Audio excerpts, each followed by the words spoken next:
Beleza, começou, tudo bem? Ó, o que a gente vai trabalhar hoje é o tema de cultura. O que é cultura, né? Logo no começo do nosso texto escrito pela Célia Maria e pelo Denis Renan, é um texto, samba enredo da Mangueira, uma escola de samba lá do Rio, todo mundo já deve ter ouvido falar, contando histórias que às vezes não são contadas, né? Por exemplo, o rapaz que se alista no exército encontra o Duque de Caxias, mas a gente não sabe, ou a gente não ouviu falar das histórias de tantos negros e negras que foram assassinados por soldados liderados pelo Duque de Caxias, que é o patrono das Forças Armadas, né, do Exército Brasileiro. Ou ainda da Marielle, vereadora que lutou contra a intervenção militar do Estado do Rio de Janeiro, contra as milícias. A gente não sabe uma série de histórias, são histórias que não são contadas. Então, o que é cultura? Talvez seja uma relação desses fatos históricos contados ou fatos não contados, saber inglês, saber francês, saber fazer balé. O que é cultura? O que é ter cultura, né? Isso está relacionado, inclusive, a um valor humano, né? Possuir algum tipo de conhecimento. Então, eu tenho um fato recente onde uma menina de 8 anos, a Agatha, faleceu por uma bala achada, né, no Rio de Janeiro, uma bala achada na periferia, na favela, um corpo negro, né, dilacerado pela polícia, as forças de segurança do Estado, né, em que o avô dela falava que ela não merecia morrer porque ela fazia balé e ela fazia inglês. Essa associação de pertencimento à comunidade através do inglês, de pertencimento à comunidade por fazer balé, isso leva ao entendimento de cultura, né? De que comunidade a gente quer pertencer, o que seria então cultura. Então, a partir desse entendimento de que a cultura está ligada a grupos e aos valores, né? A gente pode entender que nem sempre cultura é uma coisa só e pertence a um grupo só. Tem vários tipos, né, das histórias, inclusive não contadas. Então, hoje a gente está com mais dois professores aqui, o Natanael e a Marina, que vão trazer mais sobre a ideia de cultura para a gente, tá bom? Natanael, por favor.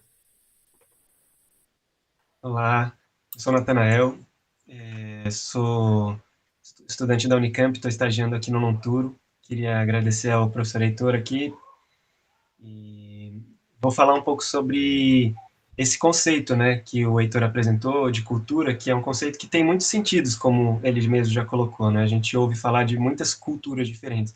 Então, que cultura é essa que alguém tem e que outra pessoa não pode ter, né? Aí já tem essa relação de hierarquia entre culturas, né, colocada, né? Então, ou seja, né, uma situação em que existiria uma cultura ou a cultura, né, que alguém pode ter ou não, né? Em vez de diferentes culturas que as pessoas têm, né, de seus próprios contextos, né? Culturas que têm valores iguais. Um outro sentido também da palavra cultura vem dessa ideia de cultivar, né, do latim, essa coisa de, por exemplo, agricultura, né, vem daí, desse mesmo radical, e, e diz respeito a essa cultura que você adquire progressivamente, por exemplo, né, uma coisa, alguém que é muito culto, né, a gente ouve falar também, né, é um outro sentido disponível. Mas o sentido que parece mais interessante para a gente pensar aqui, um sentido que tem relação com a antropologia, como ela é pensada hoje em dia, é usar a cultura para pensar essa forma específica, essa maneira particular como todos os grupos humanos existem, né? Como eles acontecem, né? Então, as culturas são as maneiras pelas quais os diferentes grupos humanos se manifestam, né? As maneiras como se come, como se veste, como se pensa, todas as práticas, né? Essa especificidade das práticas no contexto onde elas acontecem, de um grupo, em um lugar, é isso que a gente chama de cultura, né? Dentro da antropologia.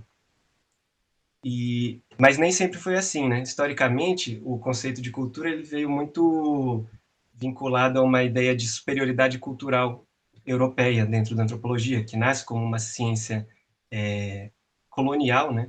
Nasce como uma ciência cheia de preconceitos da época ali, do colonialismo, tem muitos traços do iluminismo, do eurocentrismo e do positivismo como linhas de pensamento que predominavam na época e que traziam alguns desses traços que ficaram marcados nesse começo da antropologia, que imaginava, né, que a gente chama ela de antropologia evolucionista, porque ela imaginava uma linha progressiva e linear pelo qual o progresso de todas as sociedades passariam, e seria uma mesma linha, e elas teriam começo e um fim.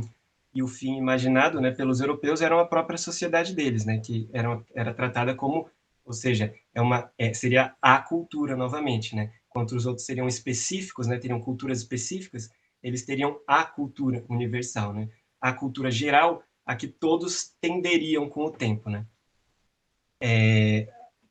Mas depois do desenvolvimento histórico da disciplina, várias dessas coisas foram criticadas, reformuladas por diferentes escolas, dentre elas a antropologia cultural, que vocês podem ver no texto, tem o Franz Boas, né, como o principal expoente, assim, que o pai, fundador dessa linha de pensamento, e que desloca essa questão, né, essa hierarquia que estava colocada, já que todas as culturas seriam casos particulares, né, também a cultura europeia seria um caso particular e teria esse limite colocado, né? Então não seria mais uma linha que tenderia para esse lugar da cultura europeia, seriam diversas culturas equivalentes umas às outras, que teriam as suas próprias limitações culturais no processo de conhecer as outras, inclusive, né? Então, aí a gente chega mais próximo daquele conceito que eu apresentei no começo, né? Dessa ideia de cultura como a especificidade do fenômeno humano, como ele sempre se dá, porque nunca acontece um fenômeno humano geral, né, abstrato. O fenômeno humano sempre quando ele se dá, né, ou seja, os povos, as sociedades sempre se dão especificamente com seus costumes, práticas, maneiras de entender o mundo próprios, né? Então, a cultura coloca já esse estudo da cultura, do fenômeno da cultura, já parte de uma ambiguidade, né? Pois, ao mesmo tempo que a gente está indo conhecer outra cultura, quando a gente vai estudar cultura, a gente está sempre fazendo esse exercício de conhecimento a partir da nossa própria cultura. A questão é que a nossa própria cultura, muitas vezes, ela parece natural, né? A gente não se dá conta dos elementos específicos da nossa própria cultura. A gente muitas vezes não se dá conta de que a maneira como a gente vive é específica também, né? A gente tem essa ideia um pouco de naturalidade. E muitas vezes quando isso primeiro surge, né, essa percepção da diferença, é quando a gente entra em contato com pessoas que vivem diferente da gente, né? E aí a gente percebe a diferença do outro, né? Da maneira como ele vive é diferente da nossa, né? E essa é a percepção da alteridade, como a gente trata na antropologia, né? Essa reconhecimento do outro, né? E dessa diferença. Agora, essa maneira de reconhecer pode ser muito diversa, né? A gente pode hierarquizar, né? Pode se considerar superior, que muitas vezes acontece, ou a gente pode partir de uma posição de igualdade e buscar o diálogo, né? O entendimento mútuo, a tentativa de conexão entre mundos diferentes. Uma coisa interessante é que esse processo de estranhamento do outro, ele muitas vezes reflete de volta num processo de estranhamento do eu. Porque quando eu estranho o outro, a cultura do outro, muitas vezes eu percebo que eu sou um ser com cultura também. E aí quando eu percebo que eu sou um ser com cultura, eu começo a enxergar a cultura nos meus traços que estavam até então naturalizados, né?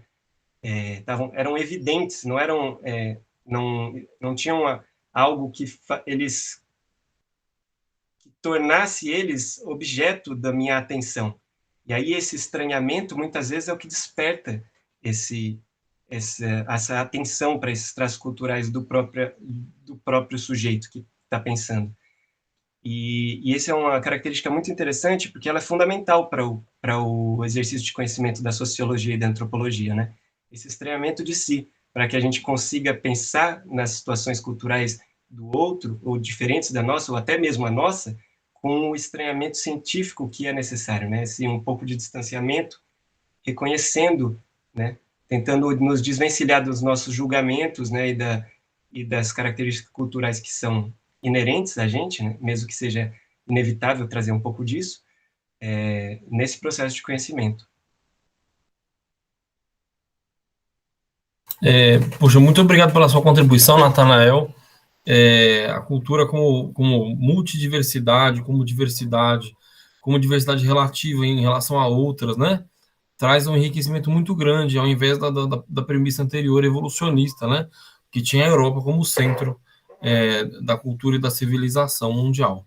Marina, qual é a sua contribuição para a aula de hoje Oi, sobre cultura? pessoal, tudo bem? Obrigada, Heitor. Obrigada, Natanael. Eu queria propor um exercíciozinho, propor a leitura de um textinho bem curtinho, um textinho bem simples, que tem muito a ver sobre o que Natanael estava falando, do estranhamento. Acho que é um exercício de estranhamento da nossa própria cultura, né? É um texto que ele trata de nós mesmos de uma visão antropológica. Então, como se a nossa cultura fosse algo estranho. E eu acho muito interessante, queria propor que vocês lessem, vou deixar no Classroom. E é isso, chama Os Ritos Corporais entre o Nascirema. Muito legal. Que bacana. A gente vai fazer esse exercício, então na próxima aula a gente vai pegar esse texto e vai ler ele, vai discutir sobre esse texto, tá bom, gente? Pessoal, outro tema dessa aula de hoje, né, são as instituições sociais, assim como a igreja, a família, o Estado, né, o trabalho, todas essas são instituições sociais. E também hoje a gente precisa comentar nessa aula, lembrando que o material que a gente está usando, né, é dessa obra aqui, ó, Conceitos e Categorias Fundamentais do Ensino de Ciência de Antropologia, né, da editora Café com Sociologia, com apoio da ABEX, que é a Associação Brasileira do Ensino de Ciências Sociais, e o coordenador, né, dessa obra é o Cristiano das Neves Bodar, professor da Universidade Federal de Alagoas. E aí, então, bom, continuando, a ideia das instituições sociais. O Nathaniel também vai contribuir com a gente, né? Para a gente entender melhor qual é a influência das instituições sociais no nosso cotidiano, como isso funciona, quais são essas instituições, né? E para que a gente possa entender melhor esse assunto, não só teoricamente, mas como essa teoria está na nossa prática cotidiana e ajuda a entender, né? Como são, por exemplo, as famílias, né? Do nosso país, da nossa sociedade. Tá bom, gente? Nathaniel, por favor. Então, queria começar falando justamente dessa instituição social que é a família, né?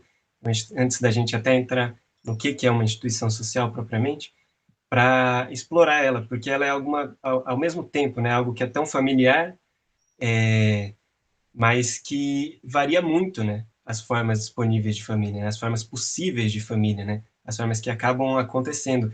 E às vezes existe uma visão muito hegemônica, né, dessa ideia da família como pai, mãe e filhos, né, e que, na verdade, a diversidade das formas de família, tanto que a gente encontra como de possibilidades, são muito maiores, né?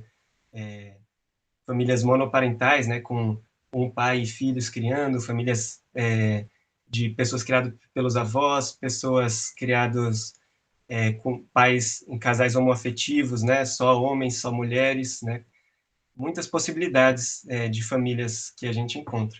Mas o que é interessante de perceber nisso é que já tem uma dimensão do que é a instituição social. A instituição social ela tem uma dimensão de coerção.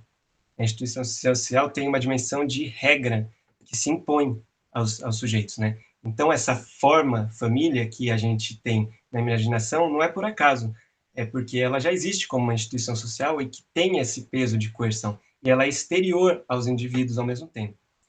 E essas duas características que eu acabei de mencionar, a coercitividade, né, e a exterioridade, são duas características que o sociólogo Durkheim elenca como definidoras fundamentais do que seria uma instituição social, né?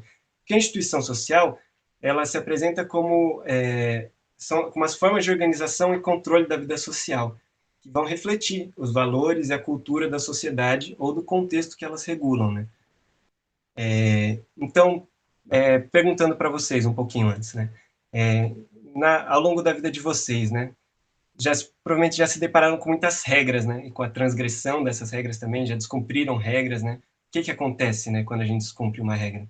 Depende da instituição a qual essa regra pertence, né? Se a gente descumpre uma regra da família, provavelmente a gente vai tomar uma bronca ou algo do tipo, né? Se a gente descumprir uma instituição uma regra da escola, a gente pode ter outros tipos de punição. Pode ter uma bronca, mas pode ter uma suspensão, pode ter uma reprovação. Enquanto se a gente descumprir uma regra de uma instituição como o Estado, né, uma lei, a gente vai ter outros tipos de punição disponíveis, né? Por exemplo, a prisão. Então, o tipo de coerção que uma instituição pode impor aos indivíduos depende do tipo de instituição também, né? E o tipo de regra que ela vai inventar vai depender do contexto histórico e social no qual essa instituição está funcionando. Então, só para explicar um pouco melhor o que é essa exterioridade que o Durkheim fala, né? As instituições são externas aos indivíduos no sentido de que elas não estão contidas nos indivíduos, elas não estão contidas nos grupos de indivíduos simplesmente. Elas são, como na maneira como ele pensa, algo maior que se impõe aos indivíduos independentemente da vontade deles, né? Partindo dessa ideia da sociedade como anterior aos indivíduos, né? No caso do Durkheim. Então, ela tem essa característica de atravessar os indivíduos, né, e os grupos de indivíduo num momento ou num lugar, simplesmente. E essa coercitividade, acho que já ficou um pouco mais clara, mas diz respeito a essa capacidade da instituição de impor que as regras que ela estabelece sejam seguidas, né? E geralmente isso se dá por penas e punições que ela consegue instituir para as pessoas que eventualmente transgredirem essas regras, né? Vamos pensar um pouco mais exemplos, né? A maneira como a gente se veste, por exemplo. A gente tem regras para isso, né? Se a gente se vestir uma maneira que é diferente daquela do contexto que a gente está acostumado, isso pode gerar vários tipos de punição diferente, né? Pode ser uma punição simplesmente do estranhamento, de que as pessoas podem olhar um pouco diferente, alguém pode comentar, pode ter algo assim.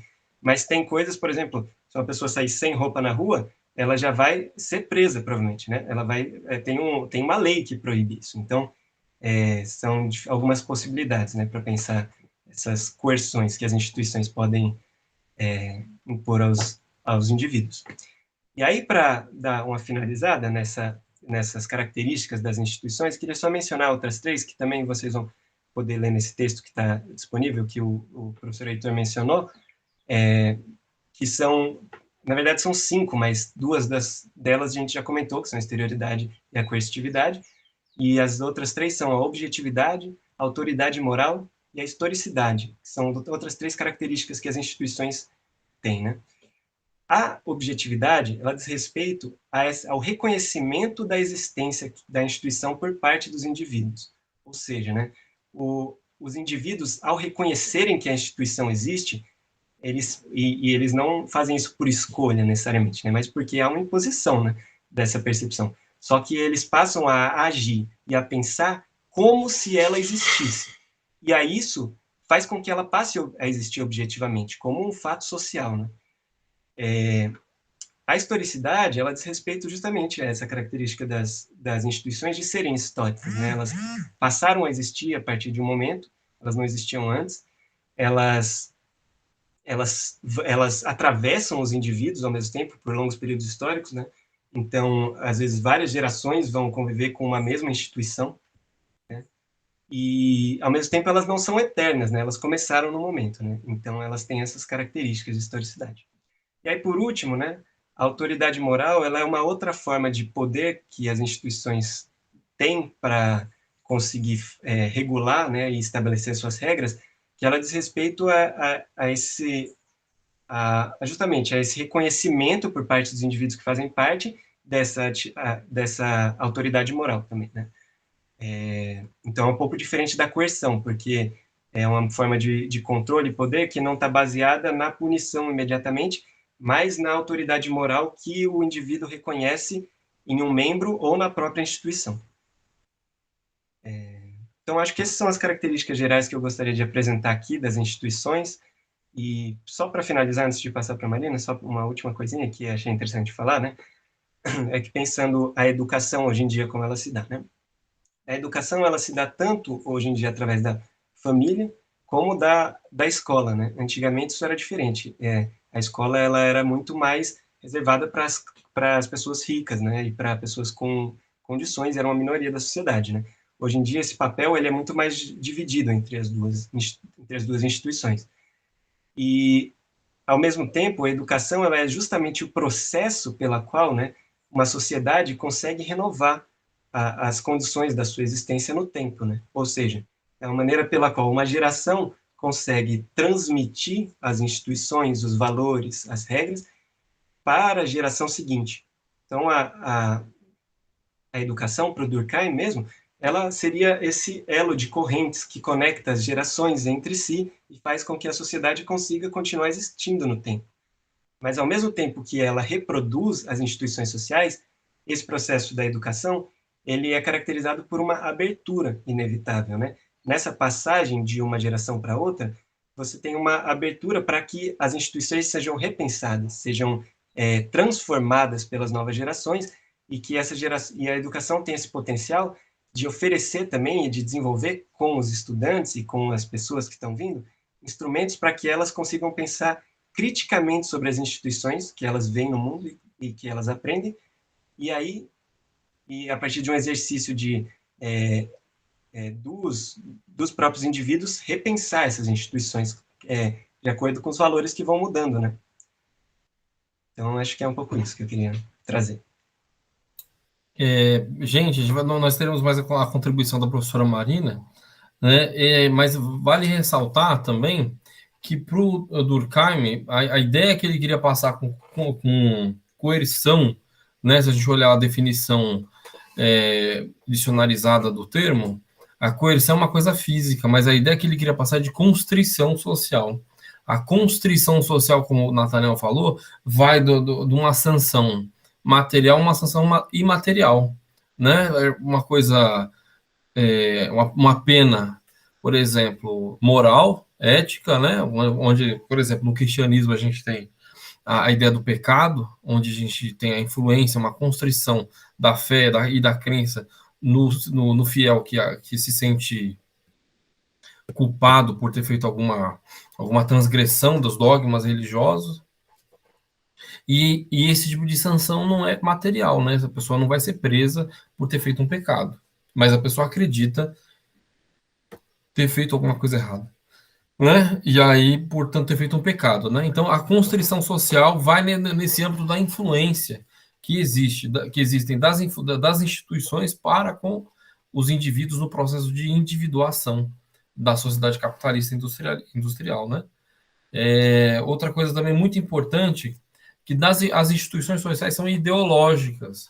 Quem disse isso foi o Itaboraí, né? Quando ele diz o seguinte, aliás, o tradutor é Itaboraí, né? O Gittins, ele fala o seguinte, que as instituições são uma construção social. Se as instituições são uma construção social, acreditar nelas ou não, ou da fé delas, né? Inclusive, acreditar se existe pecado ou não, depende do quê? Da nossa fé ou da crença na instituição. Seja ela a família, seja ela o trabalho, seja ela a escola, né? Ou seja, elas são ideológicas, no sentido de que são construções sociais. E se elas são construções sociais, como já disse o Nathanael, elas têm historicidade, elas mudam no tempo, né? Então, se a família, que veio do latim famulus, né? Servidão para o homem, que no Império Romano servia para que as pessoas escravizadas e as mulheres servissem a ele, hoje a gente tem uma construção de afeto, né? A união pelo afeto, né? E a Marina, por favor, traga sua contribuição. Então, eu acho importante a gente notar também que desculpa. Essas instituições, elas são ideológicas, no nível em que elas mudam no tempo e elas mudam também de acordo com o lugar. Acho que dá para relacionar bem com a aula sobre cultura que a gente teve agora. Que as instituições, elas são culturais, né? Elas funcionam de acordo com as culturas de determinadas populações, de determinados povos. Então, sei lá, nos Estados Unidos, por exemplo, eu posso dirigir com 16 anos. Aqui, se eu for pega dirigindo com 16 anos, provavelmente eu vou tomar algum tipo de punição. Enfim, é isso. Então, vale ressaltar, por exemplo, que como o conceito de família muda no tempo, hoje a gente tem vários tipos de família, que não só a tradicional conhecida, né? Por exemplo, a família matrimonial, formada pelo casamento tanto entre casais heterossexuais como homoafetivos. Tem a família informal, né, pela união estável entre casais hetero e homoafetivos. Tem a família monoparental, formada por pais e o filho, né? Por exemplo, eu sou pai, né? Eu e minha menina, nós somos uma família, né? Ou quando tem a mãe com a criança, que é o caso mais recorrente no Brasil, né? De famílias monoparentais a partir da mãe. A família anaparental, formada apenas pelos irmãos. A família mosaico reconstituída, né? De ex-casais com crianças, né? Sei lá, uma pessoa divorciada com outra pessoa divorciada, que cada um dos quais tem uma criança, ou pelo menos um dos quais tem criança. Então, essa família reconstituída também é uma família comum nos dias de hoje. E a família simultânea ou paralela, que é o caso do indivíduo que mantém duas relações ao mesmo tempo. É casado, e mantém uma outra união estável, mantém uniões estáveis, né? E a família eudomonista, família afetiva formada por uma parentalidade socioafetiva. Gente, então, e é como falou Natanael, a escola também é uma instituição que, a depender da escola, pode servir de abrigo, pode servir não só de reprodução dos elos sociais, né? E ela foi constituída a partir da modernidade, já por Jean-Jacques Rousseau, né? A escola pública universal, né? No sentido de garantir não só os elos sociais de uma geração para outra, mas para construir, né, a identidade local, conhecimentos comuns, né, para toda essa sociedade e valores culturais comuns de toda a comunidade, evidentemente nas regionalidades, são também construídas a partir da unidade escolar descentralizada. A Lei de Diretrizes e Bases da Educação, a LDB, Lei 1394 de 96, se eu não me engano, ela diz o seguinte, que, por exemplo, o currículo nacional, né, o currículo nacional vai proporcionar, né, não só conhecimentos básicos nacionais, e também proporciona, através do currículo nacional, o conhecimento regional, onde cada unidade escolar pode planejar, a partir dos seus sistemas de educação de São Paulo, do Distrito Federal e de outras unidades federativas, né, currículos locais, né? Então, assim, tornar-se aluno já não só significa tanto a submissão, né? Mas também me permite construir uma experiência e atribuir um sentido a esse trabalho. Então, a educação promove cidadania, através da relação com os valores, com a cultura, com a construção local através do currículo, né? Então, a aula de hoje sobre cultura e instituições travou hoje, então, com o Natanael e com a Marina, essa construção social que vem desde a ideia das múltiplas formas de produção de cultura, da multidiversidade e o reconhecimento das culturas como valores, não como valor, né, único, mas como valores universais, e não escalonados, gradados, né, onde uma cultura é superior à outra, mas como culturas complexas que têm que ser respeitadas, né? E as instituições fazendo parte desse processo de renovação, né, de respeito e de construção da tolerância e da diversidade. Gente, foi um prazer contar com a Marina e com o Natanael, né? E até a próxima, viu? Marina e Natanael, querem fazer comentários da despedida? Marina? Tchau, gente. Obrigada. Foi um prazer. Obrigada, Heitor. Obrigado, gente. Foi um prazer também estar aqui com vocês. Acho que nem comentário mais não. Acho que foi bem legal esses comentários que vocês fizeram no final. Bem legal.